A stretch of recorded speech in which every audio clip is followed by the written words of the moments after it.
Hi guys, welcome back to my channel. My name is Siren Red, and today's video is going to be about how I got my 725 credit score at 25 years old. So before I get into the video, I just want to tell you a little bit about myself so you know my background and why I could be giving you this information. I am a real estate investor and stock investor. I'm a serial entrepreneur. I have 3 businesses. So I've been building my credit now since I was like I want to say 19 is when I really started like paying attention to my credit, and I'm going to use that credit to help myself accumulate more wealth, and I'm going to take you guys along the way on this journey that I'm going. 5 years old. So, now, if I keep looking down, that's because I got my notes here, so I don't make sure I don't mix anything. Credit is very important because a lot of people won't tell you this, or they don't talk about this in school. Credit is one of the most important things that you'll have in your adult life. You need to make sure your credit health is good. You need to make sure your credit life is good early on, and you want the sooner you can start building your credit, the better. Now, credit is important because credit gives you access to things, as in emergency money, cars, houses, things like that. If you don't have a good credit, you cannot get certain things. Like, you can have money for what you're trying to get, but if you don't have credit, sometimes you won't get approved for things because they'd be like, okay, this person might make enough for this apartment, but her credit is really bad. She has not unpaid credit cards and just like all types of debt. Like, she probably not gonna pay this rent, so we're not gonna give it to her. You get what I'm saying? So that's why it's important to keep your credit health good, And also, if you don't have money, credit can help you get money, because then you can get a credit card that you can use for emergencies, and then from that credit card you might be able to do certain other things that help build your money. You get what I'm saying? And a fun fact about credit: most wealthy people built their wealth with credit. They built their wealth with credit, whether that be real estate or taking out loans to start their business. So they started their wealth building journey on somebody else's dime, but they wouldn't have been able to do that if their credit was not healthy. That's why it's important to have good credit. You know what I'm saying? Right now, I'm trying to get into real estate right now. Luckily, I have a good credit score, because if I didn't have a good credit score, I wouldn't even be able to get in the game. You get what I'm saying? So that's why, I've been really working on my credit, like honing on it, but I always, been had good credit. So, let me tell you 5 tips on how I got my good credit. We're going to jump right into the video. The first thing I did was I pay bills before they're due, at least a week in advance. Now, this may seem hard because it's like, how can I have so many bills? How can I pay my bills a week in advance? My thing is, do not buy nothing that you can't buy 2 or 3 times. If you can't buy it 2 or 3 times in a month, you can't afford it. You get what I'm saying? You cannot afford it. So do not buy things that you can't afford. That's how I can pay my bills a week in advance, because I have the bare minimum. Like, every time the new iPhone come out, I don't run and go get the new iPhone. I might wait till it's like a little bit less or something, or till I can upgrade on my plan. Every time, I need a new car right now. I want a new car right now, but I'm not going to rush and get myself a car payment yet, because I know that's another bill I have to pay. So until I need a new car, or until I make more than enough money to get a new car, I'm not going to get a new car. You know what I'm saying? And I don't believe in car payments anyway. I believe if you can buy your car straight out, because really your car depreciates. It doesn't grow in value over time. It just depreciates. So it's no point in investing in for real. A car is a bad investment anyway. Things like houses and stuff like that, you can always, let me put this in perspective for you. If I buy a house today, that house, based on what's built around it or what I put into the house, that house could be worth more tomorrow than it is the day that I bought it. Now, if I buy a car, that shit, it got miles on it. It got, problems. It's going to start having problems because it's getting old. That car, I could only sell it for less than what I bought it for, if that makes sense. Unless you have like a vintage car, but like, that's something else. You get what I'm saying? And sometimes that don't always work out. But really, a car is not a good investment. It's actually a setback.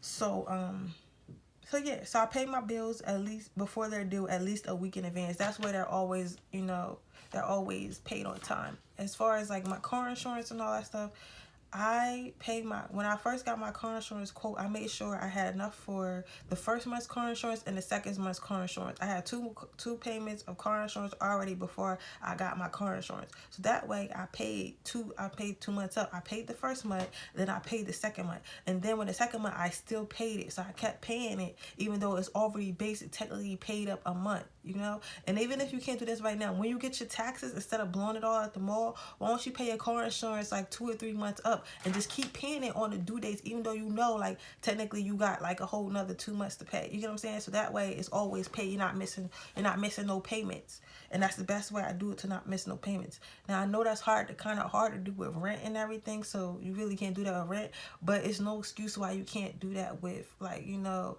other accounts, like maybe your Netflix account or your phone bill, like little bills. There's no reason why you can't pay your phone bill and like your car payment and your car insurance up ahead of money. It's no reason why you can't do that. It's no reason why you can't do it. Before you even get it, you should have that money saved so you can do that. You get what I'm saying? So there's no reason why, I don't want to hear, oh, that's too, no, it's not. There's no reason why you can do that. And next thing I did was I paid off and closed all my store credit cards. When I first, you know, when I was a child and I was in high school, I used to love Victoria's Secret, and I used to always want, you know, all the Victoria's Secret this, all the Victoria's Secret sweatsuits, and I got so many of them now from high school because I still can fit them. Like, I got like over like 80 Victoria's Secret sweatsuits because I love Victoria's Secret that much. But I had a credit card, and every time they had a sale, I would go in there and I would get all types of sweatsuits and bras and all types of wild stuff in my credit card, to the point where at one point I owed them $900. I owed them $900, and I'm looking like, yo, I did not have to spend $900 in Victoria's sweatsuit. If I want to get one once a month, every 3 months, I can get one. But this is not a need. This is a want. So I shouldn't have $900 ran up on a want. You know what I'm saying? So I got rid of all store credit cards. You don't need no store credit cards. Store credit cards are not important. Most of the time, they're for clothing stores, like maybe American Eagle, like, I don't know, Foot Locker, or stuff like that. You don't need credit cards for stuff like that. You get it when you can afford to get it. You know, because if you have that credit card, when you're in the mall, even if you're there to get something else, you might think, hey, I got a credit card for this store right now, so why not go in there and, you know, get some? But you really can't afford it because you're buying it on credit. You get what I'm saying? Like, so I got rid of all my store credit cards, and I got like a regular credit card, and I only use this credit card for emergencies and gas. If I need gas and I'm like, well, I little short this on my check that week, or it's emergency and I got like an unexpected bill, like my tire is flat, God forbid, or like something like that, unexpected bill that I wasn't expecting. That's when I use my credit cards. If it's not that, I don't use my credit cards for nothing else. The next thing I did was I minimized spending and I saved. So minimize spending, basically I live off what I need. Like, I don't overdo it. Like, if I need, and that's how I'm able to do, like, how I was able to take trips and all this stuff, because I don't do too much. Like, I don't need to go to the bar every Friday. So the money that I would have spent at the bar, I save. So that $50, you know, $60 I would have spent at the bar, I save.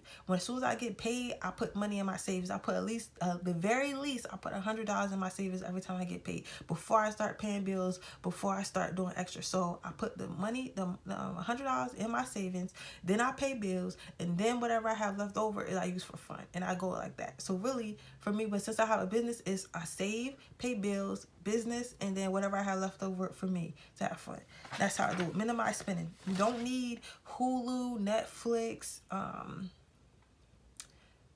store credit cards, like subscription boxes. You don't need all of that. You don't need all of that. You just need, if you want to have a subscription box, have one. If you want to have a movie service, have one. Don't have multiple ones. And really, just you can use somebody else's, get their password and use their Netflix account, or it's a website called Los Movies. They got all the new movies on there, and you can watch it for free. You know what I'm saying? It's like it's ways around like movies and stuff like that, you know. And I don't watch TV anyway, so I don't invest in stuff like that because I'm not a TV watcher. So I feel like that's a waste of money, you know. So, but that's just me. So I minimize on things that I don't need. The next thing I did, well, I didn't need to do this, but if you want to up your credit score, this is the fastest way to do it, is to get a secured credit card. Now, secured credit card is basically you borrowing money from yourself.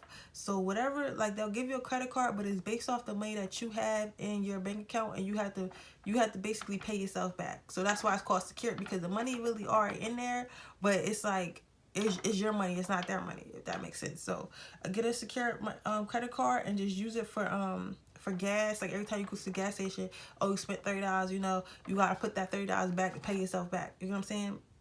So you get a secure credit card, go to the bank and ask them for a secure credit card so you can fix your credit. The next thing I did was I got a loan. Well, this is something I did. You know, I didn't do, so I'm not gonna say next thing. One thing I did do, the last thing I did do is get a loan from a local credit union because interest rates are lower. And then I put that money in another account in that same credit union. And then I use bill pay to link the two accounts together. So every month my monthly payment for that loan will come out of my the account and pay off the loan. So I never touched the money. I took the loan and I put it in a separate account and left that money in there, and I let it pay itself back gradually like that. So what actually happened was this was actually a mistake. So what happened was a couple years ago I was working at a hospital and I thought I wanted to be a CNA. So the college around here had a CNA class, and it was $1,300, and I was like, oh, I don't know how I'm gonna get this $1,300. But at that point I had like a 500 credit score, and you have like a lower credit score, credit unions are more likely to give you loans and stuff like that. So that's why I go to credit unions, because they have like less, they help people out with who have less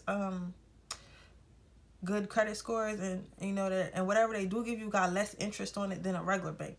So I'm not 100% sure why, so I'm not gonna put that in this video, but that's what it is. It's better to use a credit union for mostly anything you want to do. So I went to the credit union and I was like, I need X amount of money for, you know, this class, and I got approved. And you know, I went and something happened to where I didn't end up taking a class. It was another program that was free, and I decided I wanted to try the free program. And I was like, you know what, I'm cheap. You know what I'm saying? I'm cheap because, you know, I know the value of money and saving money, you know. So I'm like, I don't want to have to pay this loan back anyway. So why not just take the free class? So I end up putting the money back to the credit union and leaving it, and just leave it there. But, you know, all else failed, and I never took the CNA class anyway, but I never really wanted to be a CNA anyway, so it don't matter. But that's what happened. That's why I ended up getting a loan. But I knew I still had to, I told her instead of me just paying the loan back altogether, why not just gradually pay it back? So then I linked it up, so every month at a specific time, and the bank will show you how to do this. Every month at a specific time, they'll take the money out and they'll transfer it to the loan amount that you owe. So technically, like, you're paying your bills on time. So I put like, okay, I already had the money in there, so I put like $40. It was my payment was $40, so I put like, you know, $55. So $55 from that one account will go to my loan, and it wouldn't get interest because I paid more than the actual loan is. The actual payment every week is. So that's another thing too. That's a bonus tip, but I'm gonna get to that in a minute. So anyway, it was $40 and $55 out of that account that I put the loan money in went to the loan payment people, you know, and paid it off like that. And I let that sit for like 3 years. I let it sit for like 3 years, and then after 3 years, I just took the rest of the money, since I already had the rest of the money, and I just paid the whole loan off. And now after that, my credit score, basically, because at that point it was a 630, because I had been doing that for a while, and it skyrocketed to a 713. So that's how I end up doing that. So yeah. So basically it's no real like crazy ways that people think you gotta do all this stuff. People think that you gotta do all this stuff and go to all these crazy loan officers and all that stuff, but really, all you really gotta do, well, all these crazy credit repair people, which I don't like, you can, but I never personally been to a credit repair person, you know, and I don't personally feel like safe giving all my information to somebody, you know, saying they're gonna fix my credit, because there's no real fast way to fix your credit. The only thing that fixes your credit is having trust over time. So that's why for me, the best thing you could do is pay your bills. That's the best thing you could do, is pay your bills. And I know it get hard, and it's times that you don't got it, but this is why you don't have more than you can afford. People have a habit of doing stuff they cannot afford, and then wonder why they can't get out of debt, or they can't get that credit to go back to where it's supposed to be. You don't do it. If you cannot afford it, then don't do it. Just don't do it. Just wait till you have more money. Like, it's a lot of things that I want right now that I cannot get because technically I can't afford it. Like, I can, but I would just be like just be, you know, making it. You know what I'm saying? So I'm gonna just do things that I do and I can afford until I can do what I want. You feel what I'm saying? So, and that's just always been my mentality. So basically, that's how I improve my credit. That's how I have a 625. By no means am I bragging about, you know, about this or anything. I'm not saying I'm better than nobody, because I'm not better than nobody. And sometimes I make bad choices. Sometimes I eat out all week when I'm not supposed to. Sometimes I don't put save money in my savings. Sometimes I you know, do certain things I shouldn't do, make purchases I shouldn't purchase. But at the same time, majority of the time, I'm saving money, and I always make sure my bills is paid. You know what I'm saying? A lot of people, I've actually heard people say like, "Oh, fuck that phone bill. I'll pay it when I can." But if you knew that you couldn't pay it, then why would you get the phone in the first place? You get what I'm saying? Why not get a cheaper phone? If you don't want to pay $100 for an iPhone, to get a phone that don't cost $100, to get a bill that don't cost $100, maybe you gotta get a Metro PCS. But don't get something to keep up with the Joneses that you really can't afford, because that messes with your credit. You know what I'm saying? And credit is very important. So right now, I'm trying to use my credit so I can get other stuff and try to build like this real estate portfolio and all that stuff. But I wouldn't even have none of these opportunities if I didn't have this credit. So yeah, so anyway, this is my video on how I got a 725 credit score at 25 years old. I hope this helped, and you know, good luck on your journey. Thank you for watching. Please hit the subscribe button and share this video with anybody you think it may help. Bye.